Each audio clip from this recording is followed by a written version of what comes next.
ఈరోజు మనం EC broiler ఫామ్లో పిల్లలు వచ్చే ముందు చేసే ఒక ముఖ్యమైన బయోసెక్యూరిటీ ప్రక్రియను ప్రత్యక్షంగా చూస్తున్నాం. ఇదే థర్మోఫాగింగ్. ఫామ్లో కొత్త బ్యాచ్ పిల్లలు రాకముందు ఫామ్ పూర్తిగా శుభ్రపరిచిన తర్వాత ఈ ప్రక్రియను నిర్వహించడం చాలా అవసరం.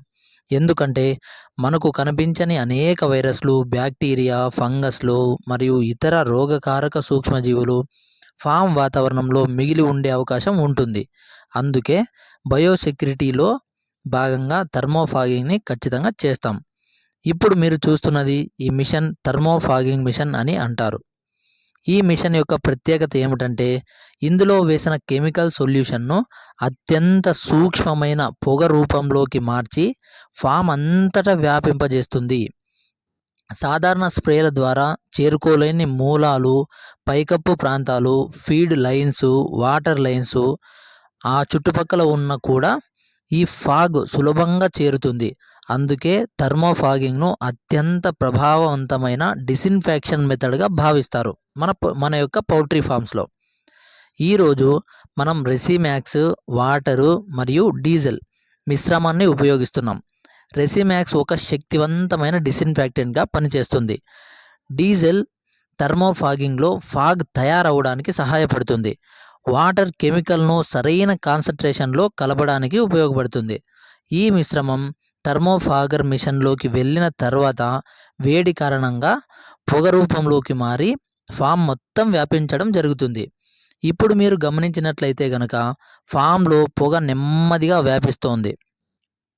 ఎందుకంటే డిసీజ్ కాజింగ్ ఆర్గనైజం ఎక్కువగా దాగి ఉండే ప్రాంతాలు, మూలలు, గోడలు, చీలికలు, ఎక్విప్మెంట్ చుట్టుపక్కల ప్రాంతాలు ఫాగింగ్ వల్ల అలాంటి ప్రాంతాలకు కూడా కెమికల్ చేరుతుంది. చాలామంది ఫార్మర్స్ ఒక సందేహం అడుగుతూ ఉంటారు, ఫామ్ కడిగాం కదా మళ్ళీ ఫాగింగ్ ఎందుకు అని. దానికి సమాధానం చాలా సింపుల్. క్లియరింగ్ వల్ల డస్ట్ మరియు ఆర్గానిక్ మ్యాటర్ తొలగిపోతాయి. కానీ క్లీనింగ్ ఒక్కటే సరిపోదు. మన యొక్క కంటికి కనిపించని సూక్ష్మజీవులు ఇంకా మిగిలి ఉండవచ్చు ఫామ్స్లో. అందుకే డిసిన్ఫెక్షన్ మరియు ఫాగింగ్ చాలా చాలా అవసరం అవుతుంది. పౌల్ట్రీ ఫార్మింగ్లో ప్రివెంటేషన్ అనేది ట్రీట్మెంట్ కంటే చాలా అతి ముఖ్యమైన ప్రాసెస్ అనేది. బర్డ్స్కి డిసీజ్ వచ్చిన తర్వాత చికిత్స చేయడం కంటే ముందుగానే డిసీజ్ రాకుండా జాగ్రత్తలు తీసుకోవడం ఎంతో మంచిది. థర్మోఫాగింగ్ కూడా ఇలాంటి ప్రివెంటివ్ మెజర్లో ఒకటిది. ఒక ఫామ్ యొక్క సక్సెస్ కేవలం ఫీడ్ లేదా మెడిసిన్ మీద మాత్రమే ఆధారపడి ఉండదు. ఫామ్ యొక్క బయోసెక్యూరిటీ ఎంత బలంగా ఉందో దానిపైన కూడా ఆధారపడి ఉంటుంది. అద్భుతమైన ఫీడ్ ఇచ్చిన బయోసెక్యూరిటీ బలహీనంగా ఉంటే డిసీజ్ అవుట్బ్రేక్ వచ్చే అవకాశం అయితే ఖచ్చితంగా ఉంటుంది. అందుకే ప్రతి పౌల్ట్రీ ఫార్మర్ బయోసెక్యూరిటీకి అత్యధిక ప్రాధాన్యతను ఇవ్వాలి. ఇప్పుడు మీరు చూస్తున్న ఫాగ్ ఫామ్ మొత్తం నింపుతోంది. ఈ సమయంలో ఫామ్ డోర్స్ మరియు ఓపెనింగ్స్ ఎక్కువగా మూసి ఉండడం మంచిది. ఇప్పుడు ఇక్కడే మనం చూసినట్లయితే కనుక వీళ్ళు స్టార్ట్ చేయడానికైతే ట్రై చేస్తూ ఉన్నారు. చూస్తున్నారు కదా, దీన్ని థర్మోఫాగింగ్ మిషన్ అంటారు. స్టార్ట్ అయిన వెంటనే ఇప్పుడు మనకి స్టార్ట్ అయింది. ఇలా చేస్తే ఫాగ్ ఎక్కువ సమయం ఫామ్లో ఉండి మెరుగైన డిసిన్ఫెక్షన్ ఖచ్చితంగా జరుగుతుంది. ఫామ్ ప్రివెంటేషన్లో థర్మోఫాగింగ్ ఒక చివరి ముఖ్యమైన స్టెప్గా చెప్పవచ్చు. Dry cleaning, wet cleaning, disinfection ఈ అన్ని దశల తర్వాత థర్మోఫాగింగ్ చేయడం ద్వారా ఫామ్ మరింత సురక్షితంగా మారుతుంది. కొత్త బ్యాచ్ పిల్లలు వచ్చినప్పుడు మొదటి రోజు నుంచే ఆరోగ్యకరమైన వాతావరణం అందించడం ఫార్మర్ యొక్క ముఖ్యమైన బాధ్యత. ఎందుకంటే మొదటి వారంలో జరిగే మేనేజ్మెంట్ మొత్తం బ్యాచ్ పర్ఫార్మెన్స్పై ప్రభావం ఖచ్చితంగా చూపుతుంది. అందుకే చిక్స్ ప్లేస్మెంట్కు ముందు ఫామ్ ప్రిపరేషన్ను ఎప్పుడూ నిర్లక్ష్యం అస్సలు చేయకూడదు. ప్రస్తుతం మీరు చూస్తున్న ఈ ప్రక్రియ ఈసీ ఫామ్లో పిల్లలు రాకముందు నిర్వహిస్తున్న బయోసెక్యూరిటీ కార్యక్రమంలో ఒక భాగం మాత్రమే. ఇలాంటి చిన్న చిన్న జాగ్రత్తలే భవిష్యత్తులో పెద్ద నష్టాలను నివారిస్తాయి. బయోసెక్యూరిటీ మీద పెట్టిన ప్రతి రూపాయి ఫామ్కి రక్షణ కవచంలా పనిచేస్తుంది ఖచ్చితంగా. ఓకేనా? మీ యొక్క ఫామ్స్లో బయోసెక్యూరిటీని ఖచ్చితంగా చేసుకోండి. ఈ థర్మోఫాగింగ్ కూడా ఖచ్చితంగా అప్లై చేసుకోండి. ప్రియమైన ఫార్మర్స్ అందరూ మీరు కూడా థర్మోఫాగింగ్ చేస్తున్నట్లయితే సరైన మార్గదర్శకాలు, లేబుల్ ఇన్స్ట్రక్షన్స్ మరియు వెటర్నరీ అడ్వైస్ ప్రకారం కెమికల్స్ను ఉపయోగించండి. ఎలా పడితే అలా వేయకూడదు. ఫామ్ సేఫ్టీ మరియు వర్కర్ సేఫ్టీ కూడా రెండు చాలా చాలా ముఖ్యమైనవి. ఈ వీడియోలో చూపిస్తున్న విధంగా ఖచ్చితంగా మాస్కులు ధరించి స్ప్రే అనేది చేయాలి. ఈ వీడియో ద్వారా థర్మోఫాగింగ్ యొక్క ప్రాముఖ్యత మీకు అర్థమైందని నేను ఆశిస్తున్నాను. ఇలాంటి practical poultry farming videos, disease prevention tips, biosecurity practice మరియు ఫామ్ మేనేజ్మెంట్ విషయాల కోసం మా పౌల్ట్రీ విత్ ప్రశాంత్ ఛానల్ను ఖచ్చితంగా సబ్స్క్రైబ్ చేసుకొని పెట్టుకోండి. ఈ వీడియో కనుక మీకు నచ్చినట్లయితే కనుక లైక్ చేయండి, మీ ఫార్మర్ ఫ్రెండ్స్కి షేర్ చేయండి, మీ సందేహాలను కామెంట్లో తెలియజేయండి. ధన్యవాదాలు. మళ్ళీ మరో ఉపయోగకరమైన వీడియోతో కలుద్దాం. జై పౌల్ట్రీ. ఫ్రెండ్స్, థర్మోఫాగింగ్ గురించి ఇంకొక ముఖ్యమైన విషయం తెలుసుకోవాలి. చాలామంది ఫార్మర్స్ ఫామ్లో క్లీనింగ్ చేసిన తర్వాత పని పూర్తయిందని అనుకుంటూ ఉంటారు. కానీ నిజానికి క్లీనింగ్ అనేది మొదటి స్టెప్ మాత్రమే. ఫామ్లో డస్ట్ కానీ, ఫెదర్స్ కానీ, ఆర్గానిక్ వేస్టేజ్ కానీ మరియు బర్డ్స్ డ్రాపింగ్స్ వల్ల అనేక రకాల సూక్ష్మజీవులు పెరిగే అవకాశం ఉంటుంది. వీటిలో కొన్ని చాలా రోజుల పాటు ఫామ్ ఎన్విరాన్మెంట్లో జీవించి ఉండగలవు. అందుకే ఫామ్ డౌన్ టైం పీరియడ్లో డిస్ఇన్ఫెక్షన్ మరియు ఫాగింగ్కి చాలా ప్రాధాన్యత ఉంటుంది. థర్మోఫాగింగ్ యొక్క ప్రధాన ప్రయోజనం ఏమిటంటే కెమికల్ పార్టికల్స్ చాలా చిన్న సైజులో కూడా తయారవుతాయి.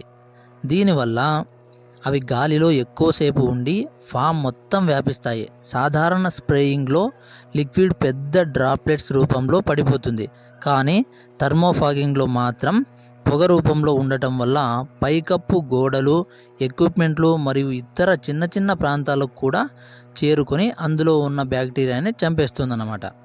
ప్రత్యేకంగా ఈసీ ఫామ్స్లో ventilation system, feed lines, drinking lines, side curtains మరియు కార్నర్స్ దగ్గర ఎక్కువ జాగ్రత్త అవసరం. ఎందుకంటే ఇవి డిసీజ్ ఆర్గానిజం దాగి ఉండే సాధారణ ప్రదేశాలు. థర్మోఫాగింగ్ వల్ల ఈ ప్రాంతాలకు కూడా డిస్ఇన్ఫెక్టెంట్ చేరి బయోసెక్యూరిటీ మరింత బలపడుతుంది. ఒక మంచి ఫార్మర్ ఎప్పుడూ డిసీజ్ వచ్చిన తర్వాత స్పందించడు. డిసీజ్ రాకముందే చాలా జాగ్రత్తలు అనేది తీసుకుంటూ ఉంటాడు. అదే ప్రొఫెషనల్ పౌల్ట్రీ ఫార్మింగ్కి ఒక గుర్తు. బయోసెక్యూరిటీ, క్లీనింగ్, డిస్ఇన్ఫెక్షన్ మరియు ఫాగింగ్ ఇవన్నీ ఒక చైన్ లాంటివి అన్నమాట. ఒక స్టెప్ మిస్ అయినా డిసీజ్ రిస్క్ పెరిగే అవకాశం అయితే ఉంటుంది. ఫామ్లో చిక్స్ వచ్చిన మొదటి రోజు నుంచే హెల్తీ ఎన్విరాన్మెంట్ అనేది ఖచ్చితంగా ఉండాలి. ఇలా ఉంటే ఫీడ్ ఇంటేక్ కూడా చాలా బాగుంటుంది, గ్రోత్ యూనిఫార్మిటీ కూడా మెరుగుపడుతుంది, స్ట్రెస్ అనేది పూర్తిగా తగ్గుతుంది, మోర్టాలిటీ ఖచ్చితంగా కంట్రోల్లో అయితే ఉంటాయి. మెడిసిన్ కాస్ట్ కూడా చాలా వరకు తగ్గే అవకాశం ఉంటుంది. ఇది కావాలంటే మీరు చేసి చూడొచ్చు. ఒక బ్యాచ్ సక్సెస్ అవ్వాలంటే ప్రివెంటేషన్ ముందు నుంచి ప్రారంభం కావాలి. థర్మోఫాగింగ్ కూడా ఈ ప్రిపరేషన్లో ఒక ముఖ్యమైన భాగం. చాలాసార్లు ఫార్మర్స్ ఫీడు, మెడిసిన్ మరియు మేనేజ్మెంట్ గురించి ఎక్కువగా ఆలోచిస్తూ ఉంటారు, కానీ బయోసెక్యూరిటీని నిర్లక్ష్యం చేస్తారు. అయితే నిజానికి బయోసెక్యూరిటీ బలంగా ఉంటే చాలా సమస్యలు ముందుగానే నివారించవచ్చు. అందుకే ప్రతి బ్యాచ్కి ముందు ఫామ్ను పూర్తిగా క్లీన్ చేసి సరైన డిస్ఇన్ఫెక్షన్ చేసి అవసరమైతే థర్మోఫాగింగ్ను నిర్వహించడం చాలా మంచిది. గుర్తుంచుకోండి, థర్మోఫాగింగ్ ట్రీట్మెంట్ కంటే ప్రివెంటేషన్ ఎప్పుడూ చౌకగా ఉంటుంది. మరియు బయోసెక్యూరిటీ అనేది ఖర్చు కాదు, అది పెట్టుబడి. ఈ చిన్న జాగ్రత్తలే మీ ఫామ్ పర్ఫార్మెన్స్ను మెరుగుపరుస్తాయి. ఓకేనా? ఈ విధంగా అలాగే ఫామ్ యొక్క బయట వైపు కూడా ఫ్రంట్ సైడ్ కానీ, సైడ్ కూలింగ్ ప్యాడ్ సైడ్స్ కానీ ఈ విధంగా ఫాగింగ్ అనేది కంపల్సరీగా చేయాలి. ఎంత బాగా మనం బయోసెక్యూరిటీని మెయింటైన్ చేస్తే అంత బ్యాచ్ అనేది పర్ఫార్మెన్స్ అనేది చాలా బాగుంటుంది. మీ యొక్క ఫామ్స్లో కూడా థర్మోఫాగింగ్ చేయాలనిపిస్తే ఖచ్చితంగా కామెంట్లో చేయండి. ఏదైనా దీని గురించి, ఈ యొక్క స్ప్రే గురించి డౌట్స్ ఉన్నట్లయితే కామెంట్ చేయండి. ప్రతి ఒక్కరికి రిప్లై అయితే ఇస్తాము. అది ఎంత క్వాంటిటీలో వేసుకోవాలి, వాటర్ ఎంత మిక్స్ చేసుకోవాలి, డీజిల్ ఎంత వేసుకోవాలి, రెసిమాక్స్ అనే మెడిసిన్ ఎంత వేసుకోవాలి అనేది కూడా పూర్తిగా మీకు అర్థమయ్యేలా వివరించడం అయితే జరుగుతూ ఉంటుంది. ఒకసారి మీకోసం ఈ వీడియో అయితే చూడండి. మన వాళ్ళు కొద్దిగా ఎక్కువైతే వేశారు మెడిసిన్, అయినా పర్వాలేదు, బాగుంటుంది.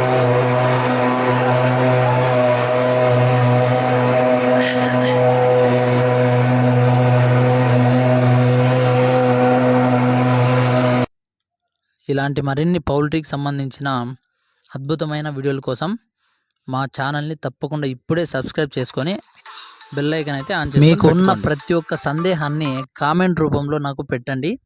ఖచ్చితంగా అది మీకు ఇంప్రూవ్ అయ్యేదానికి మొదటి మెట్టు అయితే ఖచ్చితంగా అవుతుంది. ఓకేనా? ఎంత అద్భుతంగా జరిగింది.